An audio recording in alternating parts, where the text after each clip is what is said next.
was 2027. Advances in biotechnology were helping people improve their physical and mental abilities to an amazing degree. Provided, of course, they had enough money. A new breed of people was emerging, half human, half machine. And in Detroit, at least, not everyone was happy to see it. I'd just landed a job as head of security at Sarif Industries, a cutting-edge biotech firm. David Sarif himself handpicked me for the job, said he needed me to keep his people safe. My ex, Megan Reed, was one of them. Brilliant neuroscientist, Megan had found a way to make augmentation safe and affordable for everyone. All she had to do was present her research to Congress. But the night before her big meeting, my security measures failed. A team of Black Op mercenaries stormed into Sarif headquarters, massacring everyone in sight. 3 of the mercs were heavily augmented walking tanks. Their mission? Take out Megan and her team. I tried to stop them, but their leader tossed me through a plate glass wall. Last thing I heard as his bullets slammed into my brain was Megan's dying scream. I should have died with her. Only I didn't. High-end military-grade enhancements saved my life. The best augmentation Sarif's money could buy. It took me half a year to get a feel for her. Should have taken longer. But 6 months into my recovery, Sarif Industries was attacked again. This time, by a radical group of pro-human purists. Violent, militant, and fanatically opposed to human augmentation. They claimed to be members of Humanity Front, a non-profit organization that wanted the UN to limit biotechnology research. The thugs broke into Sarif's factory and found machinists working overtime on a top-secret military augment called the Typhoon.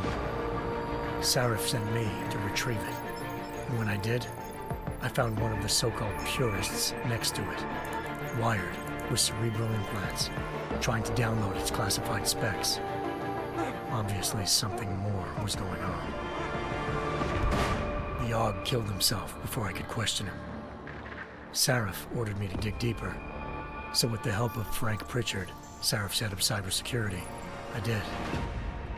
Turns out a second hacker had been controlling the AUG's actions from somewhere off-site. Pritchard and I tracked his signal to a secret FEMA internment camp in Detroit. The Black Op mercenaries were there. The same mercs who'd left me for dead 6 months before. Figured they'd try again when they saw me. Wasn't so easy for them this time. I took out the tank named Barrett, even got him to give me a new lead. A penthouse apartment in China. Of course, we both knew it would be a trap in the end.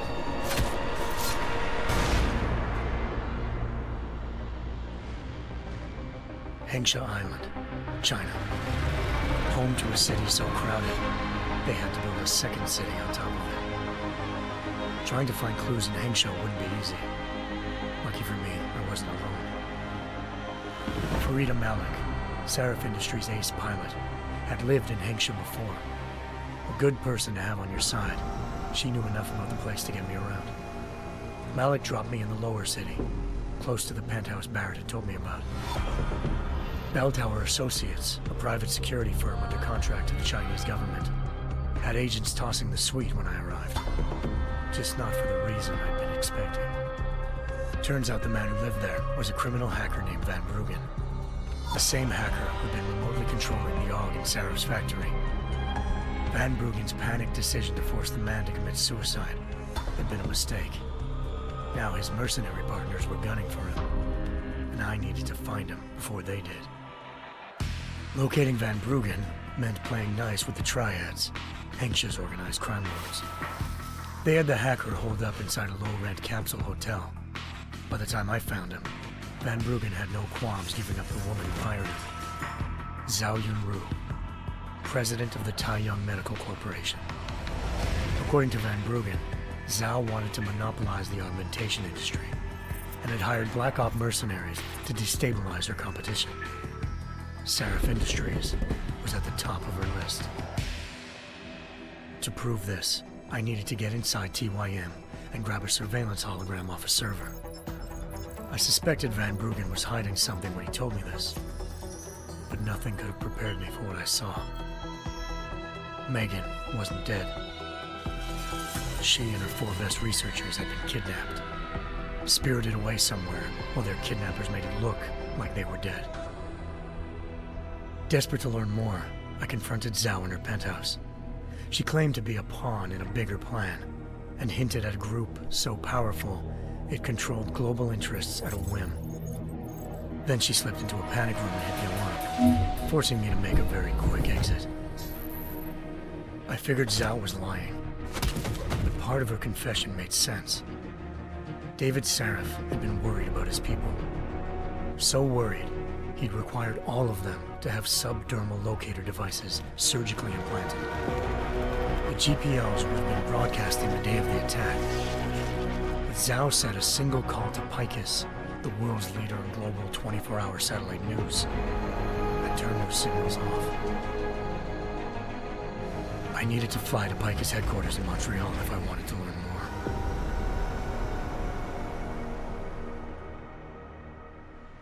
Eliza Cassan, Picus Communications' First Lady of News.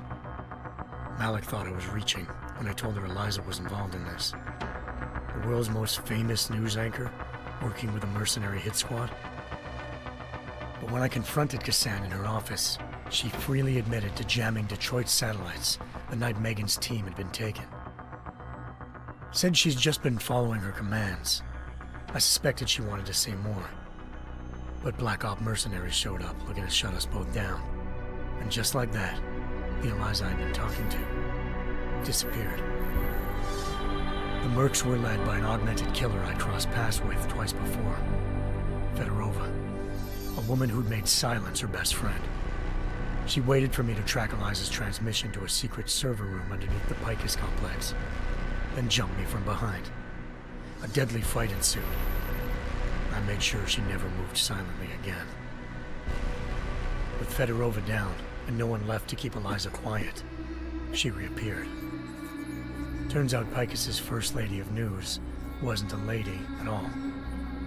She was a sophisticated AI program, engineered to monitor data streams and control what people believed. Eliza told me the mercs had brought in a Humanity Front doctor named Isaiah Sandoval to remove the scientist's implanted tracking devices while Detroit's satellites were down. She also told me to speak to David Sarif if I wanted to learn more. By the time Malik and I got back to Detroit, tensions between normal and augmented citizens had reached a flashpoint. Riots were breaking out in several cities, and the UN was being urged to intervene.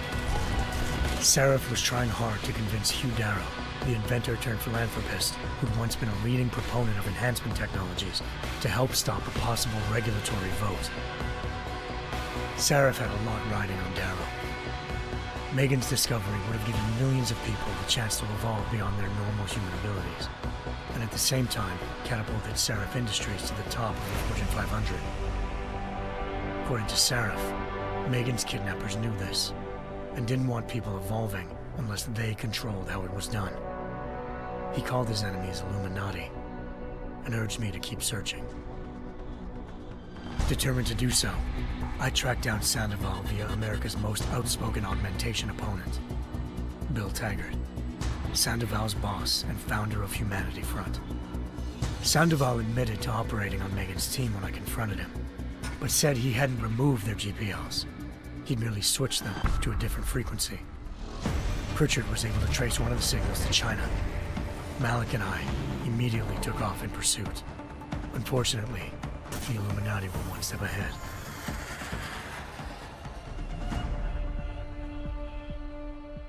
Ambushed. Shot out of the sky by Bell Tower Associates, seconds after entering Hengsha's airspace. Malik's piloting skills saved me. After a tense and bitter struggle, I escaped into Lower Hengsha. The tracking signal I was following led straight to the Triads, or more specifically, to the augmented arm of Tong Si-hung, leader of a gang of augmentation harvesters. Tong said they'd taken the arm off a corpse, which Bell Tower had left at their door, meaning at least one of Sarif's scientists was dead. Maybe not the rest of them, though. Tong pointed me to a port used for human trafficking and helped me slip aboard a bell tower ship. It was sailing to Rifleman Bank Station, a military base in the South China Sea. Bell Tower was holding kidnapped civilians as prisoners there, and using them to perfect the Hyron Project, a human-computer interface that left most of its test subjects dead. My search for Megan would have ended then, if not for a mysterious ally named Quinn. In exchange for my help exposing Bell Tower, he slipped me aboard a second ship headed to Singapore, and an Illuminati-run biotech facility called Omega Ranch. 3 of Seraph's scientists were there, forced by their captors to create a technology capable of remotely shutting down augmented abilities. Thanks to an emergency recall notice issued by the World Health Organization, millions of people all over the world already had the biochip installed. With the help of the scientists, I tracked Megan to a private section of the ranch. There, I ran into Yaron Namir, the walking tank who'd put a bullet in my brain the first time we met. He'd teamed up with Zhao and was hoping to catch me off guard. Their little ambush didn't work. I found Megan in a suite belonging to Hugh Darrow, the billionaire philanthropist who'd Seraph had called on for help. Darrow had convinced her to go along with the biochip plan by promising to sabotage the tech. As she was explaining this, Darrow appeared in a global broadcast, telling the world that augmentations would be the death of mankind. Then he activated the biochips to prove his point. All over the world, augmented people flew into a killing frenzy. Darrow had betrayed everyone, and it was up to me to set things right. To do it, I had to reach Panchaea, a massive installation in the Arctic Ocean. As I raced through corridors built by an all-augmented workforce, I saw death and destruction firsthand. By the time I shut down Darrow's broadcast, I knew the damage he'd done. Still, humanity's future remained unclear. How would the world react to this sabotage? Would people ever regain their faith in augmentations again? What would be the Illuminati's next move? Only time could give us the answers.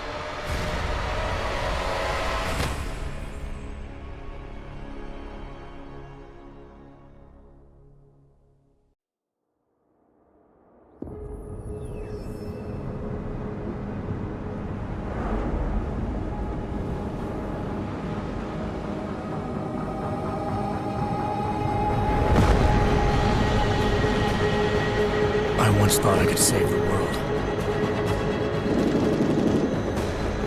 Now look at it.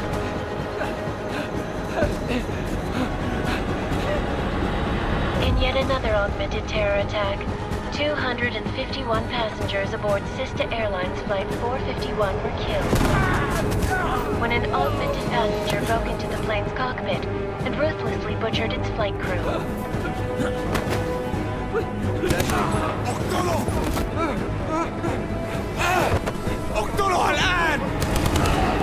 Details recovered from the black box recorder suggest that the man may have been suffering flashbacks to the AUG incident.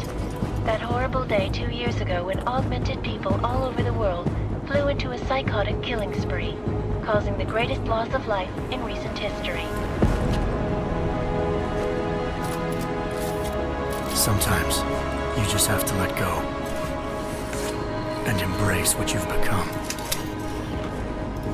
Not gonna go all wonky on us now, Hansa, are ya? Well, if I do, McCready, I guarantee you'll never see it coming. Agent Jensen! Am I gonna have a problem with you? No, sir.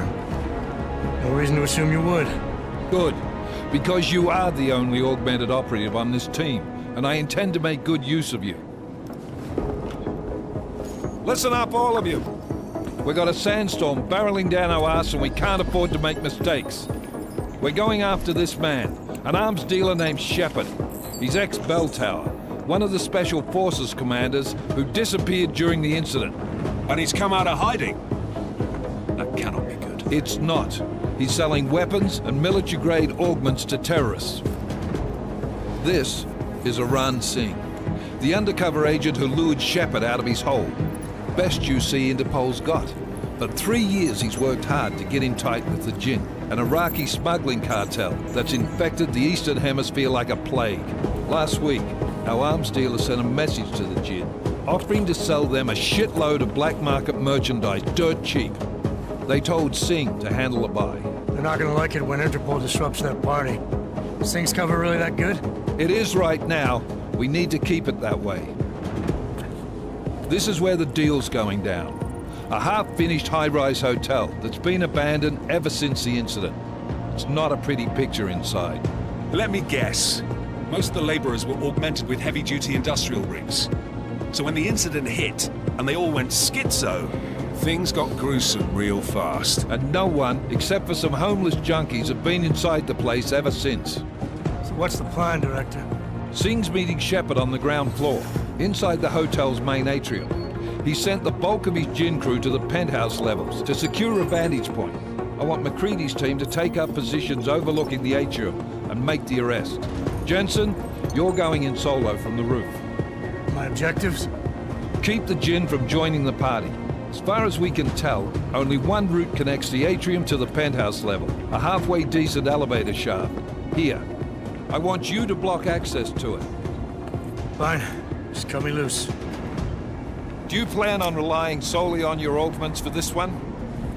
I'd recommend taking a little hardware, just to be sure.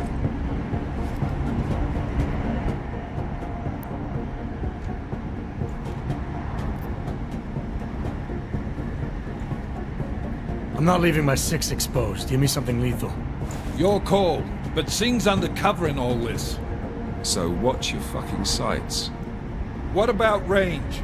There's lots of wide spaces and high ceilings in there, but a number of tight and constrained rooms too. So it's a crapshoot, really.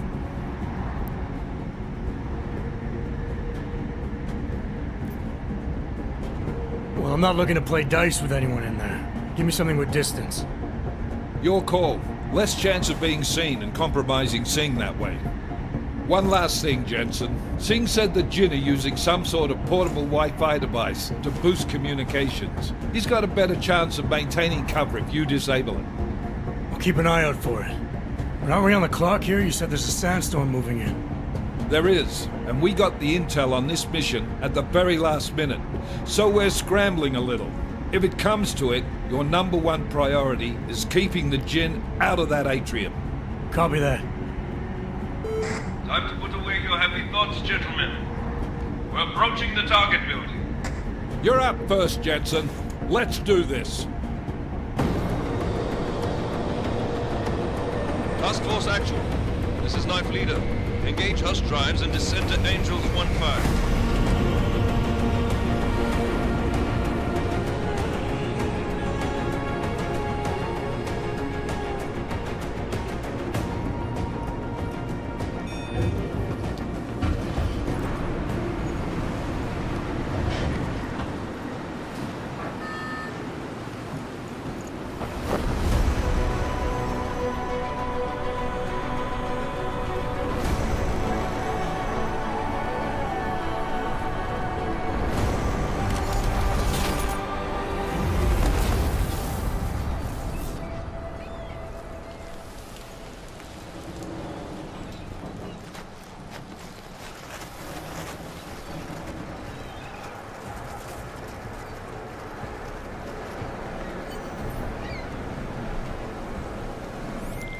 Team leader, this is Jensen. I'm on the roof. Solid copy. Move into the building. The access route you need to block is at the far end.